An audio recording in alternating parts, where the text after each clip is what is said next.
Hello guys! Hello 18! May update po tayo sa ating billboard Fan Army Face-Off with SB19.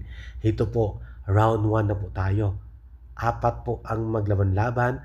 Kasama po dyan ang SB19, of course, SZA, Karol G at Post Malone. Sa ngayon po, lamang po ang artist na si Karol G. At next ang SB19.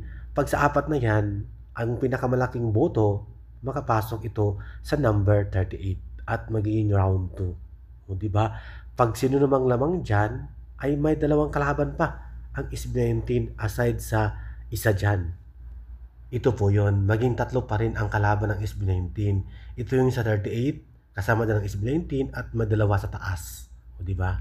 Ito po ay makikita ninyo doon sa pagboto nyo. Mayroon po kayong makikita doon round 1 at may mga column po at row na kayo makikita. Just scroll up, scroll down, scroll left and right. Yun po.